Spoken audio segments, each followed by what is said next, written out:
오늘 또 이렇게 진보한 첫날 아침에 주님 앞에 나와서 주님을 찬양하고 기도할 수 있도록 인도해 주셔서 감사드립니다.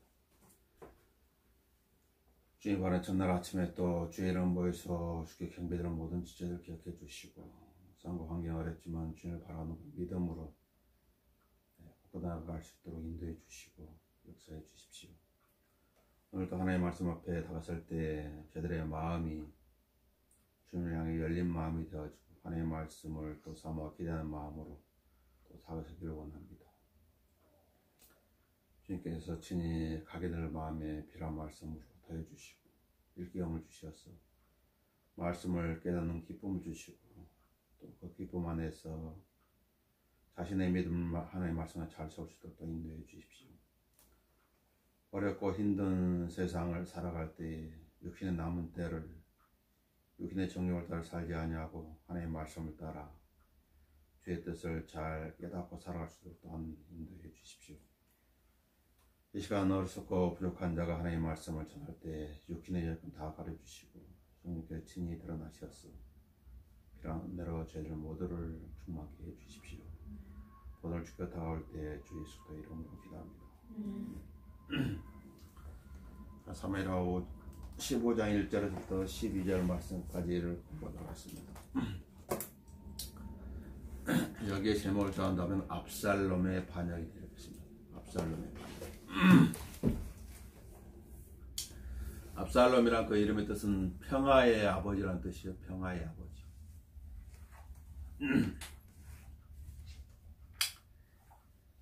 그가 왜 자기 아버지의 보좌를 탐내게 된 것인가, 또 그는 자기 아버지의 보좌를 빼앗기 위해서 어떠한 계략을 꾸민 것인가 이제 본문에 나와 있는 것입니다. 잠언 17장 11절에 하면 악인은 반역만을 찾나니 이렇게 말씀하고, 악인은 반역만을 찾나. 야, 선을 행하면 그 선을 행한 것에 대해서 보답하려고 하는 마음이 있는 것이 아니라 그것을 이용해서 자기의 이익을 취하려고 하는 사람이죠. 다윗의 아들 중에 하나가 바로 그런 아들. 성경은 잠언 17장 15절에서 악인을 정당화시키는 자와 의인을 저주하는 자는 둘 다 주께 가증하니라 했고, 하나님의 말씀이 이렇게 말합니다. 악에 대해서는 징벌을 해야 되는 게 하나님의 법이죠. 그러나 그 징벌을 하지 않았을 때는 어떻게 되는가? 그 사이는 무법천지가 됩니다. 그래서 국회에 사는 일은 그런 악을 징벌하기 위해서 계속 그런 법을 만드는 게 이제 국회에 사는 일이죠. 우리나라에 국회는 세계 국회들이 하는 일들. 법을 만들어서 범죄자를 정리시키고 분리시키는 거죠. 그래서 그 안에서 자기가 잘못한 것을 반성하라고 말해요. 압살롬은 그러지 않았죠. 자, 15장 1절을 보면 그 후에 압살롬이 자기를 위하여 병거들과 말들과 자기 앞에 달릴 50명을 예비하더라. 이렇게 자기의 수행원을 50명이나 뒀을 때는 왕이 허락한 것인가? 왕이 허락도 하지 않았고 왕이 금지도 하지 않았대요. 압살롬 자신을 위해서 호위병을 예비합니다. 왕을 더 잘 보호하기 위해서가 아니라 자기 자신을 위해서 자기 앞에 달릴 병거들과 말들과 50명을 예비했다, 그렇게 말하죠. 50명이라고 하는 숫자는 열왕기상 1장 5절에 보면 왕에 대한 충성을 나타냅니다. 그래서 열왕기상 1장을 보면 50명을 불살르죠. 50명이 또 가서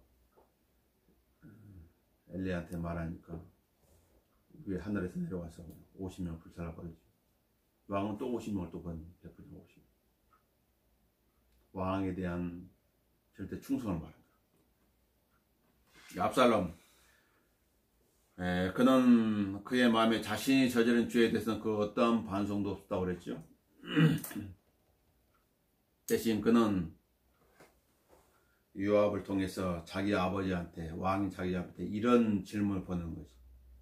14장 32절을 보시면 어째 내가 구술에서 돌아오게 되었나이까? 내가 지금까지 거기 있는 것이 더 나았을 것입니다. 왕이지만 친부모가 아니라 아버지잖아요. 아버지의 마음을 헤아리지 못한 거예요. 그리고 또 하는 말이, 만일 나에게 무슨 제약이 있다면 왕께서 나를 죽이시게 하라. 이게 압살롬의 마음 상태예요. 나한테 무슨 죄가 있느냐.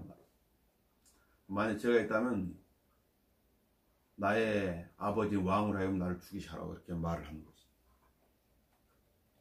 성경에 이렇게 말하죠. 만약 우리가 아무 죄도 없다고 말하면 우리 자신을 속이는 것이요, 진리가 우리 안에 있지 아니하나. 우리가 우리 죄를 자백하면 그는 신실하시고 의로우셔서 우리의 죄를 용서하시며 모든 불의에서 우리를 깨끗하게 하시느니라. 만약 우리가 죄를 짓지 아니하였다고 말하면, 맞아, 압살롬처럼 우리는 그분을 거짓말쟁이로 만드는 것이고 그분의 말씀이 우리 안에 있지 아니하니라. 이 세상에 죄가 없는 사람은 없어요. 태어날 때부터 인간 죄인으로 태어나. 그 죄에 대한 그 느끼는 그 나이가 언제이냐, 그것만 문제일 뿐이지. 다 죄인으로 태어나는 거지. 자각하는 시점이 언제인가, 자기가 죄인이라는 사실. 그때 빨리 복음을 듣고 구원을 받아야 되죠. 압살롬은 왕이 베푸는 은혜에 대하여 그는 어떠한 마음을 가졌다고요? 왕이 베푼 은혜에 대해서 감사하지 않는 거예요. 은혜라고 하는 것은 받을 수 없는 자에게 베풀어진 그 은혜라고 그러죠. 죄인에게는 기다리고 있는 것이 형벌밖에 없죠. 형벌. 죄인이란 형벌밖에 없는 거예요. 그런데 그 죄인에게 사면이 허락되는 게 은혜라고. 예수 그를 통해서. 자기가 받을 자격이 있어 은혜를 받는 것이 아니라 받을 자격이 없는데 은혜가 베풀어지는 거예요. 누구 때문에? 예수 그리스도 때문에. 근데 사람들은 그것을 다 그냥 자기가 마땅히 받아야 될 것처럼 생각하고 있지만 그렇지 않은 거예요.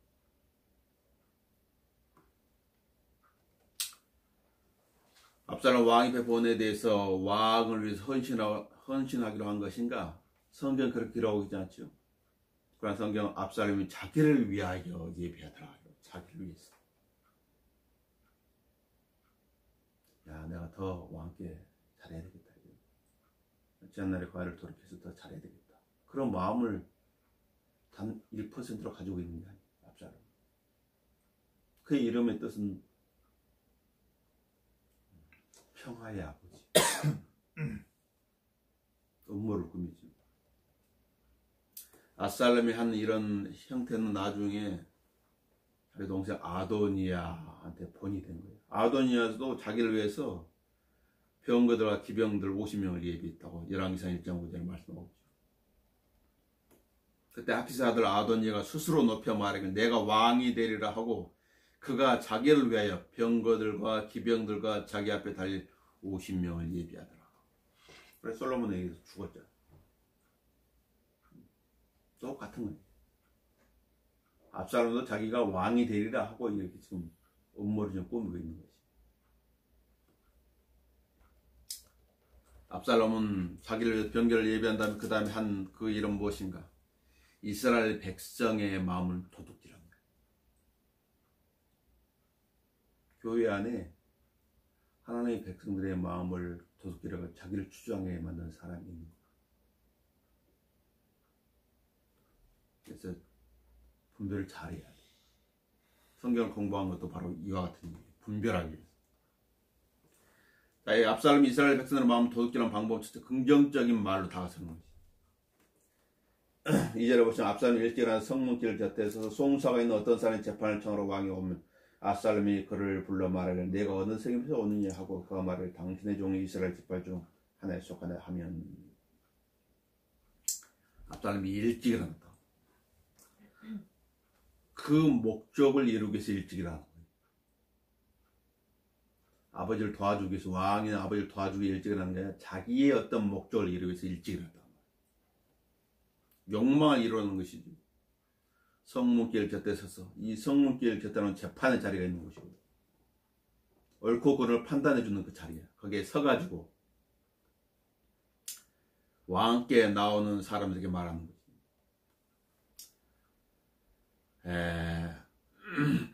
이 사무엘하 18장 4절에 보면 성문 옆에 누가 있는 왕이 서 있죠. 18장 4절 봐.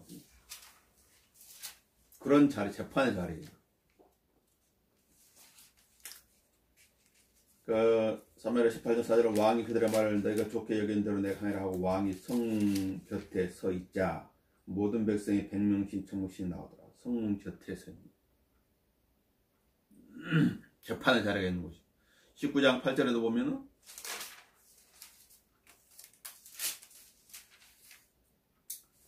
그럼 왕이 일어나 성문에 앉았으니 그들이 모든 백성이 일러 말하기를 보라 왕이 성문에 앉았다 하더라. 그래 이스라엘 각자 자기 장막으로 도망했다가 모든 백성이 왕 앞으로 가더라. 그런 재판관의 자리가 있는 거지. 그 롯도 창세기 19장에 보면 거기에 앉아있지. 그래서 이제 소돔성 있는 사람들이 막 따지는 거지. 그 성문길 옆에 서가지고 뭘 하는 것인가. 송사가 있는 어떤 사람의 재판을 청하러 왕이 오면 이렇게 나오고 있죠. 그 2절에 보면 어떤 재판 문제를 가지고 오는 해결해 달라고. 그러나 왕은 그것에 지금 없지요. 압살롬 것에 지금 서 있는 거지. 일찍이라서 일찍 사람이 재판을 청하러 왔다고 말이지. 그는 그곳에서 재판을 청하러 오는 그런 사람들의 마음을 얻고 있는 거예요. 도둑질이다 그래요. 성경은 그것을 6절에 보면 이스라엘 사람들의 마음을 도둑질하니라. 도둑의 특징은 무엇이에요?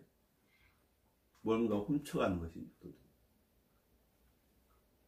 그래서 성경은 열심을 다해 내 마음을 지키라 이렇게 말씀하고, 그냥 그 마음을 누군가 훔쳐가려고 하기 때문에 마음을 빼앗긴다고 그러잖아요. 마음을 빼앗기면 어떻게 돼요? 그 사람의 종이 됩니다. 누가 미혹을 당한 것인가? 마음을 빼앗긴 사람.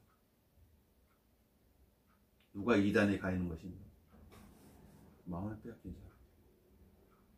이 마음이라는 것은 마음으로 믿어 의에 이르고 예수를 마음으로 믿는 거예요. 그래서 그 사람한테 구원이 임하는 거예요. 하나님을 사랑하되 마음을 다해서 사랑하라고. 마음을 다해서 전심전력하여 너희 믿음의 덕의 지식을 전심전력 마음을 다하라고 말해요. 믿음이라고 하는 것은 그냥 흐렁흐렁해서 생겨지는 게 아니라 하나님의 말씀을 깨달아야 해요. 그래야 믿음이 생깁니다. 그냥 하나님의 말씀 받다가 믿음이 생기지 않아요. 그래서 예수님께서는 제자들에게 깨달았느냐? 내가 한 말을 깨달았느냐? 자꾸 얘기하는 거예요. 깨닫지 못할 때는 너희가 아직도 깨닫지 못하느냐 이렇게 책망하십니다. 하나님의 말씀이 내 안에서 깨달아져야 소화가 되는 거예요. 깨닫지 못하면은 어떻게 돼? 혼미한 상태가 똑같은 거예요. 미혹자가 다가오면은 이게 악인지 선인지 분간을 해야 되잖아. 그게 분별력이거든. 이스라엘 백성들은 압살롬한테 마음을 내주고 있는 거예요. 그래서 압살롬의 반역이 성공할 수 있었던 요인 중에 그 하나예요. 이스라엘의 영적 상태도 압살롬과 비슷했다고 말이지. 이유 없는 친절. 왜 나한테 이런 친절을 베풀지? 주제에 넣는 친절 주의해야 돼. 겉은 신세로 다가가지만 그 안은 강도일 수 있기 때문이라고. 그래서 성경을 안다고 하는 것과 성경을 모른다고 하는 큰 차이가 있는 거예요.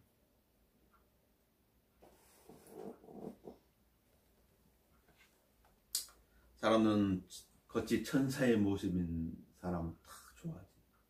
속도 천사해야 되는데 속으면 마귀일 수 있는 거예요. 속으면 안 돼요. 그래서 사람은 외향에 속지만 하나님은 외모를 보지 않는 거예요. 야, 너는 신사구나. 야, 너를 인정해주게. 그런 거 없어. 아, 네 마음을 보니까 너는 신사구나.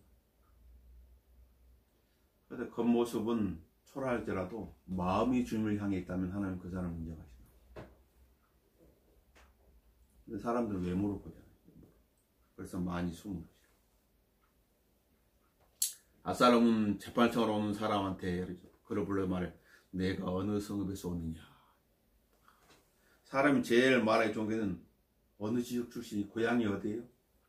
그러면서 이제 말을 하게 되게 돼요. 어느 학교를 나왔습니까? 같은 학교라면 엄청 좋아요. 친근감이 생깁니다. 사기꾼들은 그 사람의 프로필을 딱 확인해보고 그걸로 접근하는 거예요. 그래서 동창생이라고 해가지고 다 와가지고 돈을 사기치는 사람도 있죠. 그래서 머리 나쁜 사람 사기를 못 치는 거예요. 머리 좋은 사람 사기를 치는 거예요. 압살롬도 마찬가지예요. 마귀는 지혜와 지식을 가지고 있는 그를 당해낼 사람이 없어요. 지혜와 지식으로 명철이 없는 거예요. 그것을 하나님을 위해서 쓸 줄 모르는 거예요. 자기 자신을 위해서 쓰는 거예요. 솔로몬 하나님께서 지혜를 주니 어떻게 했어요? 하나님을 위해서 쓴 것이 아니라 자기 자신을 위해서 쓴 거예요. 자기 욕망 충족을 위해서. 그래서 변질되고 그래요. 루시퍼도 그래서 변질된 거예요. 그래서 마귀가 된 거죠. 또 해외에 나갔을 때 같은 동포 사람 만나면 엄청 반가운 거와 똑같은 거지. 그래서 해외에도 사기꾼이 있는 거예요. 동포들 등쳐먹는 사람들. 속으면 안 돼요. 그가 말하기를 당신의 종은 이스라엘의 지파 중 하나에 속하나이다 하면 압살롬이 그에게 말하기를 보라, 내일이 옳고 바르나 너를 들을 왕이 되리이다 없도다 하고. 3절 내일이 옳고 바르나 무조건 긍정적이야. 무조건 그 사람 편이야. 재판은 어떻게 돼요? 옳고 바른 것을 구별해 주는 거죠. 근데 압살롬 입에서 나오는 말은 뭐예요? 딱 들어보더니 내 일이 옳고 바르다. 아, 네 말이 맞아. 네 말이 맞다. 솔로몬 두 창녀가 재판하러 왔을 때 옳고 그름을 다 분별해 줬지. 솔로몬의 재판. 그래서 이스라엘 사람들이 놀래는 거야. 아, 하나님께서 솔로몬과 함께하고 있구나. 그 재판 때문에.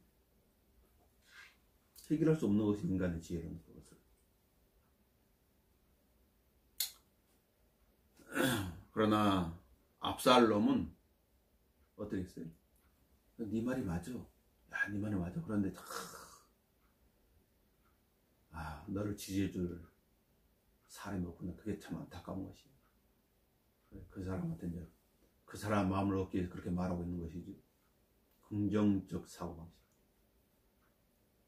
딱 들어보고 난 잘못했는데 이런 말을 해야 되는데 그건 죄야.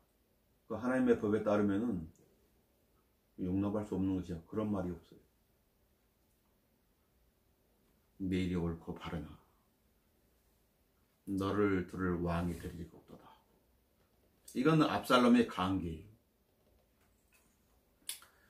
사람의 마음을 얻는 방법 중에 하나가 무조건 그 사람 편이 되주는 거예요. 무조건. 조건이 아니라 무조건 그 사람 편이 되주는 거예요. 그럼 그 사람은 좋아하는 거죠. 그러나 성경을 아는 사람은 그러면 안 되지.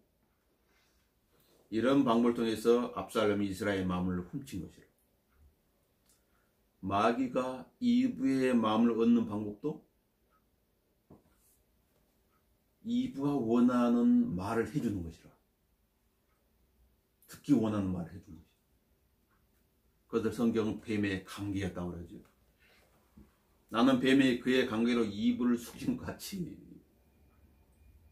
너희의 마음도 어떤 방법으로는 그리스도 안에 있는 단순함에 떠나 부패할까 두려워하며. 속으면 어떻게 된다고 그러지? 그 마음이 썩었다. 마음이 썩어버렸어.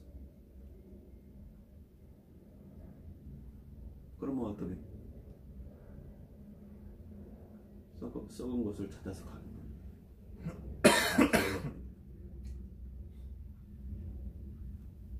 믿음은 그리스도인에게서 아주 중요하잖아. 믿음이 없이는 하나님을 기쁘시게 할 수 없다고. 믿음으로 다가세요. 하나님께 나의 기도를 들어준다. 하나님께 나를 보고 계신다. 하나님께 내가 성령처럼 하는 나의 행동에 지지해 주신다. 그게 믿음이거든. 그래서 히브리서 11장이 하나님께서 어떤 것을 믿음이라 하는 것인가에 대해서 다 사람들을 통해 가지고 다 정리를 해놨어요. 이런 것을 하나님께서 인정해 주시는 거예요. 이걸 믿음으로 인정해 주시는 거예요. 그런데 그 믿음이 없다고 하면 어떻게 됐어요? 세상 사람 다를 게 뭐가 있겠어요? 그래서 하나님이 원하시는 믿음을 가지려면 성경을 읽고 들어야 돼요. 믿음은 하나님의 말씀을 듣는 거고, 하나님의 말씀을 볼 때 내 안에 묻어서 더러운 것들이 씻겨 나가지만 나의 믿음도 견고해지는 거죠. 그럼 내가 내 믿음을 지킬 수가 있어. 하나님의 말씀을 통해서. 그렇지만 미혹되면 어떻게 돼? 진리의 성경을 놔버리는 거죠. 변개되는 성경을 보게 되는 거죠. 그럼 어떻게 돼? 변개에 됐다면 썩었다는 뜻이거든. 믿음이 썩게 되는 거예요. 아무런 힘이 없어요. 하나님께 기도해도 하나님께 이 기도에 응답해 주실까? 그런 마음이 돼요. 주님께서 어떤 사람 내 믿음대로 될지어다 한 그런 축복해 주는 그런 말이 있어요. 그 사람 마음을 알기 때문에 주께서 말씀하시 그렇게 될 것입니다. 그래 내 믿음대로 될지어다.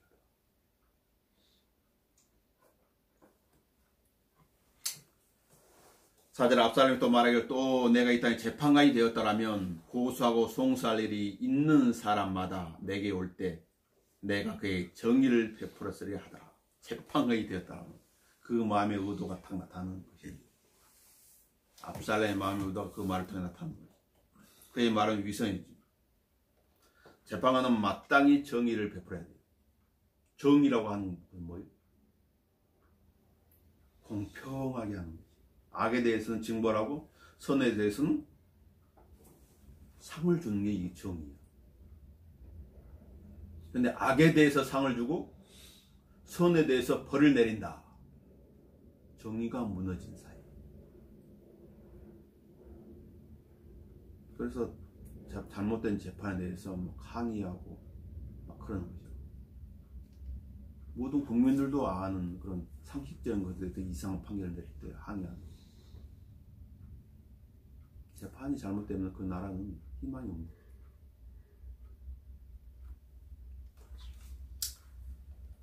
사무엘하 8장 15절 다윗이 온 이스라엘 치리하였으니 다윗이 그의 온 백성의 공의와 정의를 실행하더라. 공의와 정의를 실행했다. 다윗이 왕이 되었을 때.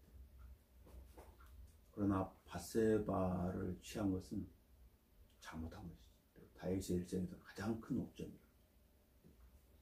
하나님께서 그것을 크게 지금 말씀하시는 거죠. 그래서 신약에서도 다윗의 그 죄에 대해서 마태복음 1장 말은 우리아의 아내였던 밧세바 그 단어를 반드시 넣는 거죠. 나중에 밧세바를 데려다 아내를 삼아서 솔로몬을 태어나서 하나님께 솔로몬을 인정했지만은 하나님께서 다윗이 범한 그 죄에 대해서는 언급하신 신약에서. 하나님을 가장 불쾌하게 만든 죄. 바로 그것 때문에 지금 그 이후의 사건을 계속 이해해 줍니다. 역대상에서는 다 아들들이 다윗을 향해서 반역한 이런 죄들은 기록하지 않는 거예요. 다 그것을 빼버렸어요. 사무엘 하에서는 기록하고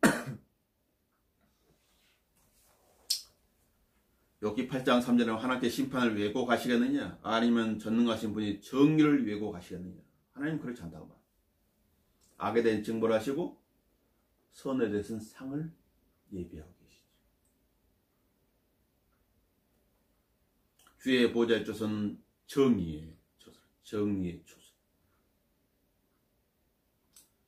정의와 공의를 행하는 것은 주님을 기쁘시게 하는 것이죠. 잠언 21장 3절에 따르면 주님의 통치한 천년왕국에서는 바로 이 공의와 정의가 실현된다. 그래서 복음서에 내 손이 실족게 하거든 내 손을 잘라버려, 범죄하고 발도 잘라버려, 눈도 뽑아버린 말이 거기 나옵니다.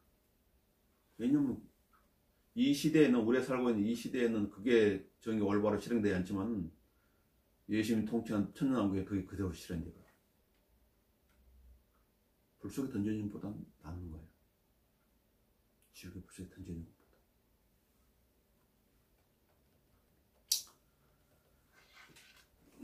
자, 압살롬 한 행동 5절에 보면 그가 누가 그에게 와서 그에게 절을 하면 그가 손을 내밀어 그를 잡고 입맞추더라. 이스카리온 유다의 입맞춤이죠. 죽음의 입맞춤. 입맞춤이라면 동의한다.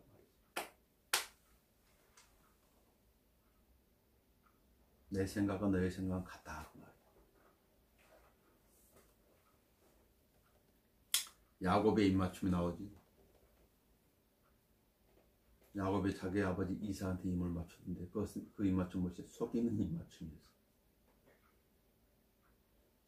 이삭이 좀 이상해가지고 목소리는 야곱인데 네가 에서가 맞냐? 네, 맞습니다. 입맞춤은 뭐지? 속이는 입맞춤이었어. 요압이 아마사한테 한 입맞춤은 죽음의 입맞춤이었어. 요압이 칼로 아마사의 5번째 갈뼈를 찔렀다고 그러죠. 심장을 찔렀지. 그 자리에 죽은 거지. 원수의 입맞춤은 속이는 것이니라. 잠언 20장 6절에 말씀하고 있죠. 속으면 안 된다는 거지. 성경을 기록해서 우리로 하여금 보게 하신 것은 이러이러한 것에 속으면 안 되는 거예요. 속지 않는 방법은 무엇인가? 하나님의 말씀을 열심히 보는 길 외에는 없어요. 그래서 그 말씀을 깨달아야 돼. 그래야 즉시 동의하지 않게 돼. 어떤 문제에 대해서 잠깐 생각 좀 해볼게요. 잠깐 기다리세요. 기도 좀 해보고 결정하겠습니다. 지혜로운 사람. 덥석 물었다면 나중에 이제 후회하게 돼. 정신을 차리고 살아야 되는 이 세상으로.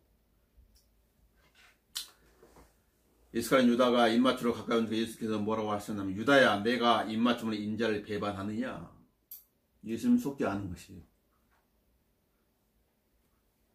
유다가 어떤 사람인지 알았죠?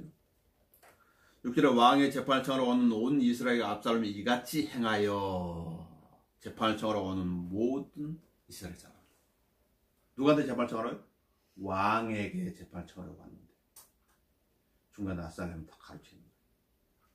이같이 행하여 압살롬이 이스라엘 사람들의 마음을 도둑질하니라. 6절은 그렇게 기록하고 있죠. 압살롬이 이스라엘 사람들의 마음을 도둑질했다. 목적이 무엇인가? 도둑질한 이유는 뭐예요? 뭔가를 가져가려고 하는 거죠. 압살롬이 이스라엘 사람들의 마음을 도둑질한 것은 자기 아버지의 보좌를 빼앗으려고 하는 거예요. 찬탈하려고 하는 거예요. 누가 그렇게 했죠? 루시퍼도 그렇게 한 거예요. 그래서 압살롬은 바로 마귀의 예표예요. 마귀의 예표. 압살롬의 한 행동을 보면 루시퍼 그렇게 했다는 걸 알 수 있어요. 하나님은 이걸 통해 그걸 간접적으로 알려주는 거죠. 압살롬은 외모로 이스라엘 사람들의 마음을 훔쳤지요. 우리가 살펴봤잖아요. 14장 25절에. 그러나 온 이스라엘이 압살롬처럼 그의 아름다움으로 그토록 칭찬받는 자가 없었으니 그는 발바닥부터 머리 끝까지 흠이 없더라. 흠이 없었다. 멋진 사람이야. 대통령이 되겠는데. 이런 사람이다. 외모로 이스라엘 사람의 마음을 훔치고 본문에서는 입술로 이스라엘 사람들의 마음을 훔친 것이에요. 입술. 사람은 참 멋지게 생기고 말도 잘해. 그러면 혹하는 거죠. 주의해야 돼요. 아름다움으로 마음을 빼앗긴 타입. 아름다움에 마음을 빼앗긴 암논. 아름다움으로 이스라엘 사람의 마음을 사로잡은 압살롬. 결과가 어떻게 됐어요? 결과가 성경에 다 기록되어 있잖아요. 다윗은 그 일 때문에 지금 고통당하고, 암논은 그 일 때문에 죽임을 당했고, 압살롬도 죽임 당할 것이다. 젊은 나이에 죽임 당한 거예요. 눈을 잘못 떠가지고. 이브도 눈을 잘못 뜸으로써 타락했죠. 아담은 그의 눈을 하나님에게서 자기 아내 이브에게 둠으로써 불순종을 하는 거예요. 고의적으로 불순종을 한 거죠. 어긴 거예요. 하나님 말씀. 속은 것이 아니라. 하나님 말씀 알고 있는데 고의적으로 어긴 거죠.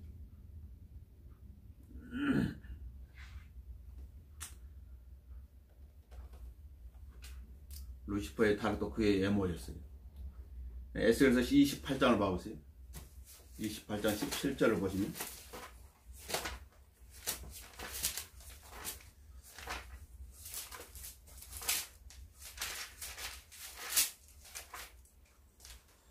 이 28장 17절에 잘 기록되어 있죠.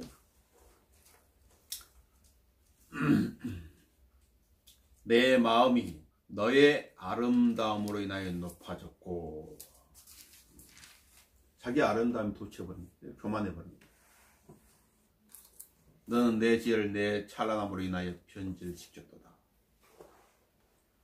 그의 외모는 어떻게 한 것인가? 13절에 나와있죠. 28장 13절에 내가 하나님의 동산 에덴에 있어. 이건 땅에 있는 거잖아요. 이 에덴은 땅에 있는 동산과 다른 거예요. 에덴 그러면 아담이 있는 에덴만 생각하는데 아니라고. 하나님의 동산 에덴이라. 그래서 14절에는 하나님의 거룩한 산 이렇게 기록되어 있잖아요. 거룩한 산. 자, 10가지 보석으로 덮여 있었죠. 홍보석과 황옥과 금강석과 녹보석과 얼룩마노와 벼옥과 사파이아, 에메랄드, 홍옥과 금으로 덮여 있었고, 이렇게 먹고 보수로 치장되는 거예요. 이 존재가 14절 하면 기름 부음을 받는 덮는 구름, 루시퍼라. 16절에 나오지. 오 덮는 구루바.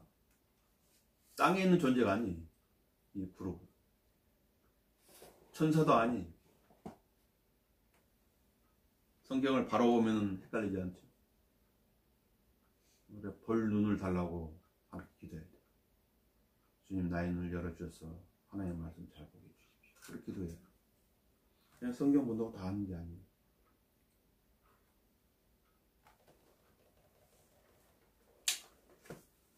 하나님께서 하나님의 말씀을 준 목적이 무엇일까? 율법을 준 목적이 무엇일까? 왜 성경 우리한테 주서 보게 하지? 율법의 핵심은 사랑이에요. 사랑. 그래서 다른 사람 사랑하는 사람 율법을 이룬 것이니라고 로마서 14장 8절에 말씀하고 있죠. 요한복음 14장 15절 너희가 나를 사랑하면 나의 계명들을 지키라. 사랑하면 전제 조건이. 네가 나를 사랑해? 내 말을 지키라. 네가 나를 사랑하지 않으면 안 지켜야 된다고 말이야. 그럼 쉽게 할 수 있는 게 하나님을 사랑하는 사람은 하나님의 말씀을 지키려고 하는 거야. 전제 조건이 사랑이에요. 무서움이 아니거든. 이 말을 안 지키면 하나님께 나를 징계하시지, 벌을 주시지. 이거 무서워. 그래서 지켜야 되겠다. 그게 아니라 나 주님을 사랑하니까 주님의 마음을 아프게 하지 않기 위해서 성경을 보는 거예요. 주님께 이럴 때 마음이 아프시고 이럴 때 주님 기뻐하시는 거예요. 그것을 알기 위해 성경을 알아야 돼요. 목적이 사랑이거든요. 예수는 십계명을 두 가지로 요약해 줬죠. 첫째는 무엇이? 하나님 사랑, 둘째는 이웃 사랑이거든요. 율법을 두 가지로. 요약해 준 것이요. 그러면서 모든 율법과 선지서들이 이 두 개에 달려있느니라. 하나님께 아브라함을 시험한 것도 사랑에 대한 시험이었거든. 내가 나를 사랑하면 네가 사랑하는 네 독자 나한테 번제물로 들 수 있어? 네, 주님 사랑합니다. 죽이지 마. 네 마음은 알았어. 이삭을 제물로 받는 것이 목적이 아니었던 거야. 네가 날 진짜 사랑하느냐. 사랑에 대한 시험이지. 이스라엘의 율법을 주신 것도 하나님에 대한 사랑에 대한 시험입니다. 너희들이 나를 사랑하면은 내가 왜 이 율법을 줬는지 알 것이야. 첫째가 뭐예요? 넌 나 외에 다른 신을 두지 마. 나만 사랑하라. 알겠어. 우리들에게 성경을 주신 것은 무엇일까요? 그렇다면 우리에게 성경을 주신 것은 지금 성경을 보고 있잖아. 필요서 전달돼 가지고 필요서 지켜지고 필요서 전달되는 성경이 한국까지 온 거예요. 성경 때문에 많은 사람이 죽은 거예요, 사실은. 하나님의 사랑이 어떤 것인지를 알라는 것입니다. 요한일서를 봐보세요. 거기 답이 나와 있습니다. 왜 우리한테 성경을 준 것인가?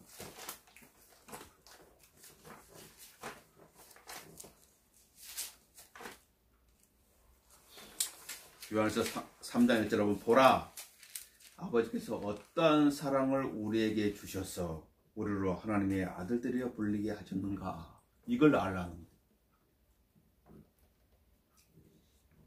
어떠한 사랑을 우리에게 주셨지? 하나님의 사랑이 독생자 예수 그리스도를 주셨다 말이죠. 그 사랑을 알라는 것이거든. 자, 이해를 돕기 위해서 고린도후서 2장 봅시다. 고린도후서 2장. 과연 그런 거.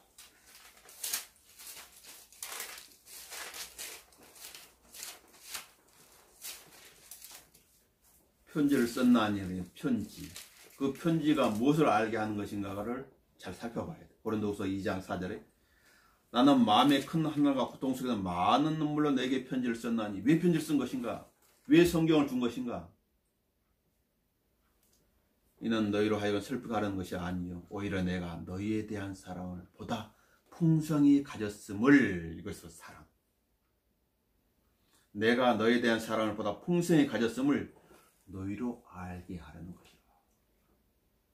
그럼 이 편지를 봐야 돼. 성경이거든. 편지가 어디서 날아왔어요? 셋째 하늘에서 여기까지 날아온 거예요. 바울이라는 손을 통해서, 바울의 입을 통해서. 그 입에서 나온 말을 누구 대필자가 딱 받아 적었죠. 그래가지고 우리한테 온 거죠. 이 땅에서 온 게 아닙니다. 우리의 구원자도 우주를 가로질러서 셋째 하늘에 이 땅으로 오신 거죠. 이 지구 안에서 생겨난 것이 아니에요. 먼 나라에서 온 거죠. 자, 7절부터는 이제 실행을 하죠. 자, 마음을 빼앗았으면 실행하는 거예요. 사기꾼이 어떤 사람의 마음을 빼앗아 사기쳤어. 마음을 탁 나한테 오게 했어. 그럼 어떻게 돼? 자기 본색을 드러내가지고 요구하는 게 돈이 있잖아. 돈을 뜯어내는 거야. 압살롬도 마찬가지야. 자, 40년 후의 일이라. 무엇으로도 40년에 대해서 막 말들이 많은데 이 40년은 다윗이 왕으로 기름 부음을 받은 사무엘상 16장으로부터 40년. 뭐 여기에 대해서 논쟁할 필요가 없어요. 다윗이 기름 부음 받음으로부터 40년이니까 다윗이 17세에 기름 부음 받았다면 몇 살이에요? 좀 57세쯤 되는 거예요. 그러면 이 다윗이 헤브론에서 7년 6개월, 예루살렘에서 33년 통치했는 지금이 다윗이 예루살렘을 한 20년 통치했을 때 정도 됩니다. 그러면 압살롬의 나이는 약 27살 전후에, 솔로몬은 10살 미만이라 이때가 지금 압살롬의 반영이 이렇게 돼요. 60세 미만이죠. 다윗은 60세 미만. 다윗은 70세까지 살았어요. 70세까지. 30의 통치를 시작하기 때문에 40년 통치했거든.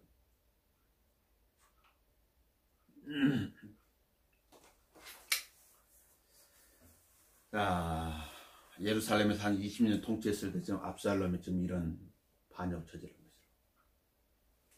그는 아버지 다윗을 속이고 있는 거예요. 8절 봅시다.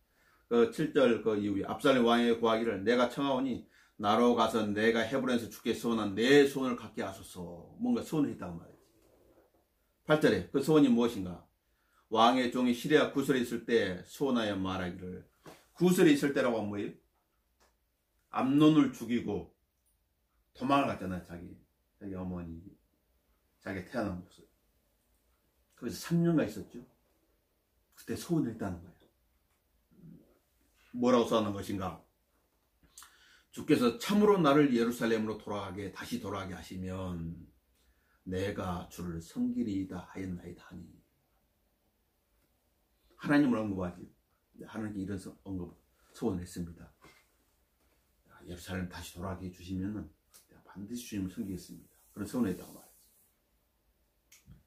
하나님을 잘 섬기겠다고 하는데 아버지로서 반대할 리가 있겠어요? 그러면 예루살렘에서 섬기면 되지. 왜 헤브론으로 가야 되지? 그렇잖아. 하나님의 계신 장소, 하나님의 교회가 있는 장소는 다윗의 궁 아니거든. 성막은 기본에 있지만 법궤는 다시 예배한 초소에 있거든. 왕궁 안에. 거기서 잘 섬기면 되지. 왜 헤브론으로 가야 되지? 다윗은 압살롬을 의심하지 않고 헤브론으로 보낸 거죠. 헤브론이 결집 장소이지. 그대로 왕이 그에게 말하기를 평안히 가라 하더라. 그러면 그가 일어나서 헤브론으로 가니라. 왕은 축복해 주는 거야. 평안히 가라.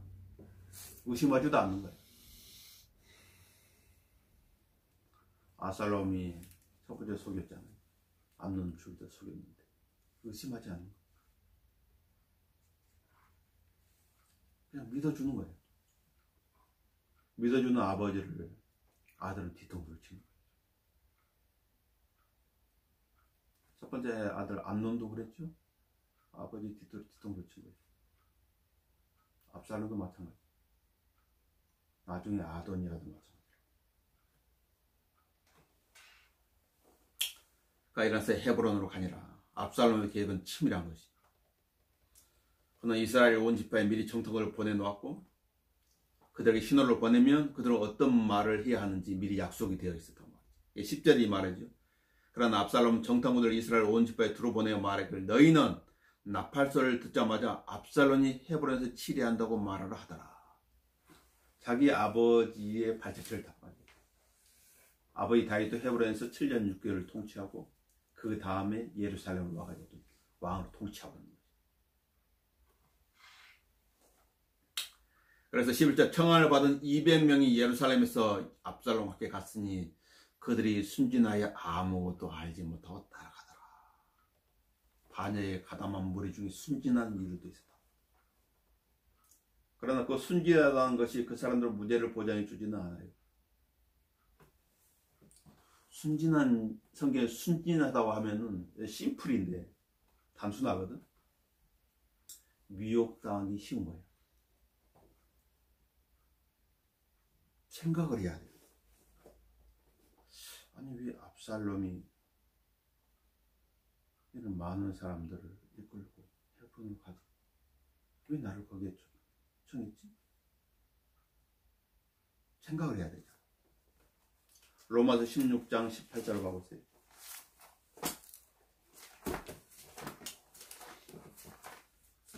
속기 쉽다는 걸 말해주고 있죠.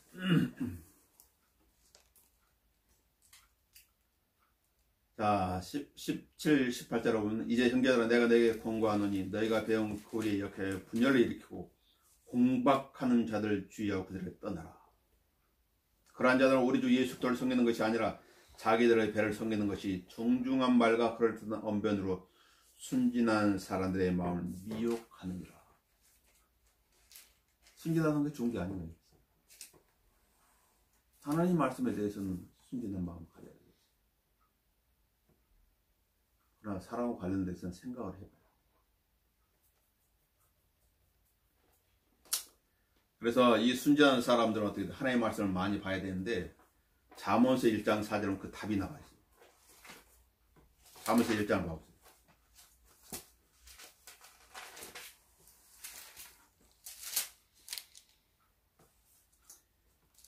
예, 1장 4절은 우매한 자에게, 이게 바로 순진하다고 번역된 똑같은 단어거든요. 오매한 자에게는 슬기를 그랬잖아요. 청년은 지혜가 분별을 주기라 그랬대. 슬기라는 그 단어가 빈틈이 없다는 뜻이에요. 이게 빈틈이 없다. 야곱이 에서의 복을 빼앗았을 때 빈틈을 내줬다라면 그는 복 대신 저주를 받았을 것입니다. 예후가 하나님을 향해 열심을 가지고 바알의 선지자들을 죽여야 됐을 때 빈틈이 있었더라면 바알의 선지자들은 도망갔을 거예요. 그런데 예후한테 속아가지고 다 한 방에 다 죽였거든. 힘이 되단 말이에요. 뱀이 그의 강교함을 이입을 속일 때 빈틈을 주었더라면 이입은 속지 않았을 것이에요. 그게 슬기예요. 성경에 말합니다. 빈틈이 없다. 성경에 마귀한테 틈을 주지 말라고 그러잖아요. 그게 말할 때 이 슬기가 필요한 거예요. 빈틈이 없는. 빈틈이 없다고 하는 것은 파고들 수 없다는 것이지. 속지 않는다는 것이지. 무엇이 이걸 준다고요? 성경. 잠언서를 보면서 이걸 배우라는 것이에요. 잠언서 1장 4절 이게 나와 있거든. 우매한 자에게는 슬기를 준다고. 하나님의 약속에 나왔어요. 그래서 우매한 사람은 온갖 말 다 믿어버립니다. 어리석은 사람이에요. 온갖 말 다 믿으면 안 돼. 잠언 14장 15절입니다. 왜 저 사람 저런 말을 하지? 저 성경적인가? 성경의 근거를 가지고 하는 말인가? 따져봐야지. 잠언 22장 3절에 따르면 총명한 사람은 악을 미리 보고 자신을 숨기나 우매한 자는 계속 가다가 벌을 받느니라. 아, 내가 여기 모임에 참여하면 내 생명이 이토록이 됐구나. 그걸 알아야 되는데 그걸 모르는 거야. 우매한. 깨닫는 데는 어린아이가 되면 안 돼. 어린아이는 잘 깨닫지 못합니다. 영적으로 어린아이 잘 깨닫지 못해. 그래서 그런 3장에 젖을 먹어야 된다고. 딱딱한 음식을 먹지 못하고. 깨닫는 데는 어린이 돼야 되는 것이. 어린. 자, 본문에 다시 돌아와가지고 12절 압살롬 희생제를 드릴 때 사람을 보내어 다윗의 우는 자인 길로인 아히도펠을 그의 성, 즉 길로에서 청하니라. 음모가 굳어지니 압살롬과 함께하는 백성이 계속 드러나더라. 다윗의 우는 자인 길로인 아히도펠이 나오지. 운원자라. 누가 운원했다고? 왕의 상담자예요. 지금 말하고. 왕이 어떤 중요한 일을 논할 때 누구랑 운원했다고? 아히도펠하고 운원을 했는데 이 아히도펠이 누구의 편에 서는 거예요? 압살롬의 편에 서는 거예요. 반역자. 그런데 이 킬로인 아히도펠은 왕궁을 떠나 있었죠. 예루살렘에 있는 거 아니라 킬로에 있었다. 킬로. 그래서 킬로에서 청해 왔다. 성경 말하고 있죠. 왜 다윗의 상담자, 운원자인 아히도펠이 예루살렘을 떠나서 킬로에 가 있는 것인가를 생각해 보면은 왜 그랬을 것인가 성경을 통해 확인해 본 자 이해가 가. 사무엘하 11장 사건 관련이 있는데 사무엘하 23장을 보도록 합시다. 이 아히도펠은 어떤 사람인가? 엘리암의 아버지. 엘리암은 바세바의 아버지야. 이 다윗의 37의 용사들 가운데 하나인 엘리암의 아버지가 아히도펠인데 34절에 나오죠. 하반절에 길로인 아히도펠의 아들 엘리암 나오죠. 37명의 용사들. 그 다음에 39절에 히린 우리아니 모두 37인입니다. 그러니까 엘리암과 우리아는 그 장인 어른하고 사이 그 관계예요. 그런데 다윗의 용사들 37에 들어가 있는 거죠. 장교야. 엘리암도 장교고 히든 우리아도 다윗의 용사들 중 한 명이 장교라고. 바세바는 엘리암의 딸이라고 나와있죠. 사무엘하 11장 법칙으로 합시다. 사무엘하 11장 3절에 보면 다윗이 보내 그 여인을 알아보게 하니 어떤 사람이 말해 이 여인은 엘리암의 딸이요. 엘리암의 딸이다. 그럼 아히도펠에게 이 바세바는 손녀인 거예요. 손녀. 바세바의 할아버지가 아히도펠. 아히도펠이 왕궁인데 다윗이 손녀의 가정을 어떻게 풍지박산낸 거예요. 그러면 하나님의 백성, 율법에 의해서 다스림을 받고 있는 하나님의 백성이 봤을 때는 아히도펠이 다윗을 어떻게 보겠어요?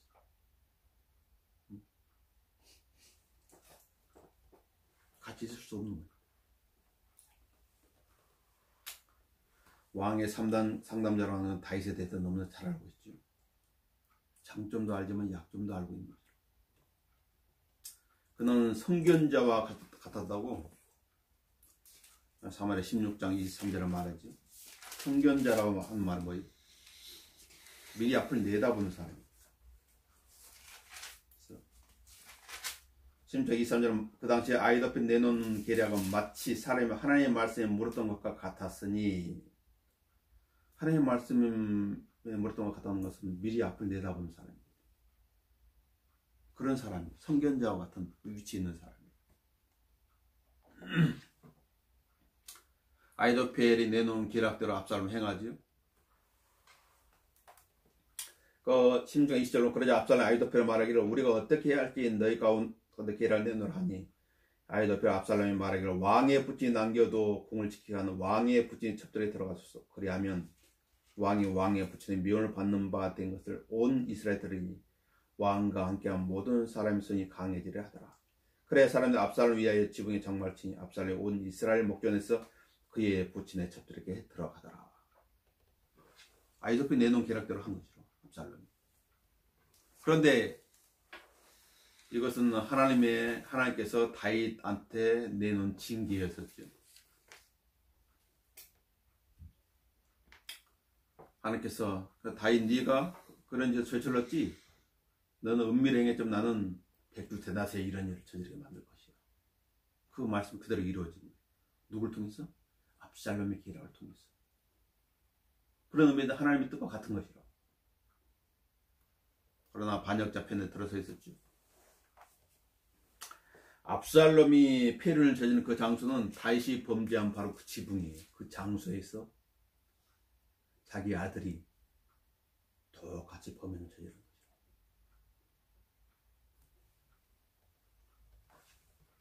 내가 나를 없인 여기고 히든 우리의 아내를 빼앗아 내 아내를 삼았으니 내가 내 눈앞에서 내 아내들 중에 내 이웃에게 주리라. 내가 그를 은밀히 행하여서 나는 그 일을 온 이스라엘 앞에 대낮에 행하리라. 사무엘하 12장 10절 11절 말씀은 그대로 이루어진 것이죠. 이게 하나님의 말씀은 무엇인가? 하나님 말씀하셨으면 그대로 이루어진다는 것이죠.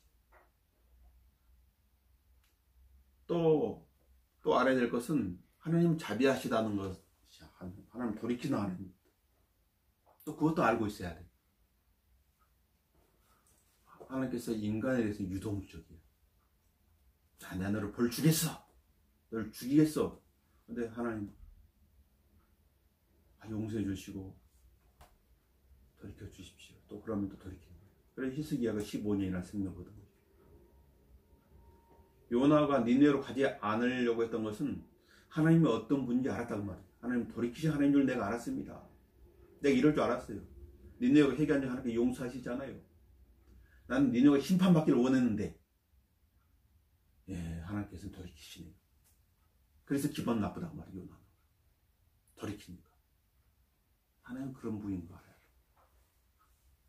이 단계를 통해서 우리가 하나님의 성품을 알 수 있는 거죠. 돌아오니까 막 기뻐가지고 받아주시잖아. 이게 하나님의 마음이거든. 네가 무슨 짓을 저질렀다 할지라도 네가 잘못한 거 알았다면 내가 널 받아주겠다고 말이지. 그게 하나님의 마음. 업무가 굳어지니 압살롬과 함께하는 백성이 계속 늘어나죠.